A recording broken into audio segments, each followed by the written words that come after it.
As the days get closer and closer to an upcoming DLC, news starts to break out like a bombshell. Today, just 17 hours from release of the Contract DLC, Wildbrick142, who is a reputable source in the GTA community, posted a detailed paragraph going over what we can expect in this DLC over on the GTA forums. I'll leave a link below so you guys can check it out for yourself. It starts off with some information regarding the agency itself. Now, as expected, there will be several locations, 4 agency locations to be exact, with the cheapest one being $2 million, so it's safe to say this update isn't going to be cheap in the slightest. Now, as I also guessed, the agency is going to be highly customizable, from customizable artwork, colour selections, wallpaper selections, personal headquarters, armory, and a vehicle workshop, which is the usual bog standard renovations to a business, keeping out the armory and vehicle workshop, which are of course new. It also goes on to say that the story will be pretty similar to the contracts in the Los Santos Tuners update, with mini high style structures with smaller setups and preparations leading into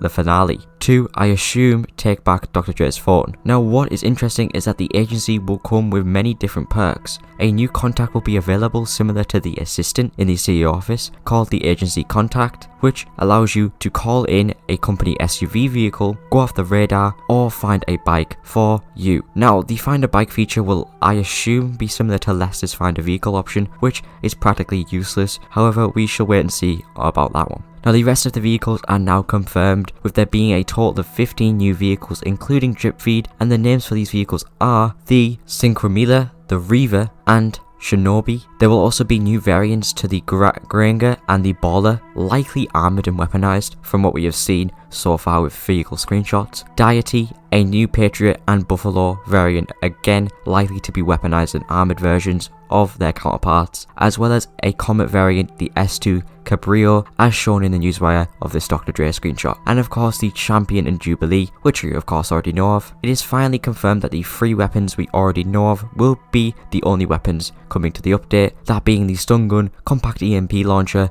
and the heavy rifle. Now, apparently the stun gun will act different compared to the single player stun gun. As of what that means, damage wise or features, we shall wait and see. Now, what's cool is that there will also be new weapon styles available, one being a weed pattern, which is of course a nod to Lamar now being an aspiring cannabis entrepreneur, and that will most likely be the heavy rifle. And finally, with every update, we of course get a range of new clothing items and accessories, but for this update, in the words of Wildbrick, there is going to be a hella lot of new clothing items, including t-shirts, earrings, hats, masks, as well as new face paints and tattoos, so I'm looking forward to see what those are. Now, let me know what you guys think of this in the comments down below. Does this get you more hyped than you already are for this update, with just less than a day away? And most importantly, don't forget to subscribe for more content on the Contract DLC when it launches in just a few hours.